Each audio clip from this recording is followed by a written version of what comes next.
ఇంకొకటి ఎవరో మనిషిని తొక్కే తొక్కే తొక్కే అని తొక్కిచ్చేసాడు అన్నారు.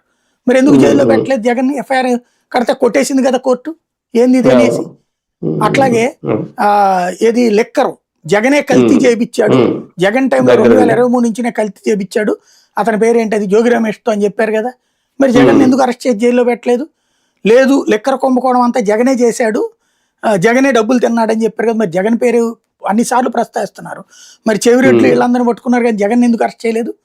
అంటే వీళ్ళ భుజం మీద నుంచి తుపాకీతో కాల్చదలుచుకోవాలా? ఎవరి భుజం మీద నుంచి అనుకుంటున్నారు? బీజేపీ భుజం మీద నుంచి కాల్చాలనుకుంటున్నారు. అందుకోసం కేంద్ర ప్రభుత్వ సెట్ల ద్వారా జగన్ వేయాలనుకుంటున్నారు. ఇదివరకు జగన్మోహన్ రెడ్డి చంద్రబాబు విషయంలో ఇదే గది చేసింది.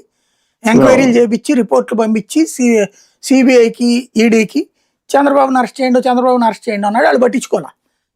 చివరికి ఈడీ ఎంక్వైరీలో స్కిల్ డెవలప్మెంట్ కేసులో కూడా మిగతా వాళ్ళని అరెస్ట్ చేశారు కానీ చంద్రబాబుని ముట్టుకోలేదు వాళ్ళు.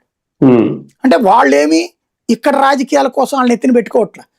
వీళ్ళు ఏమంటారు, మన కూటమిలో భాగస్వామి కదయా, ఏదో ఒకటి చేసే జగన్ గారిని ఏదో ఒకటి పీడ వదిలిచ్చేయండి అంటున్నారు. అప్పుడు ఇక శాశ్వతంగా లోకేష్కి అడ్డం దొరికిపోతుంది అనేది వాళ్ళ ధైర్యం. ఎవరి వ్యూహాలు వాళ్ళే. సరే ఒకసారి పార్లమెంట్కి వెళ్దాం. కేంద్ర బడ్జెట్ సమావేశం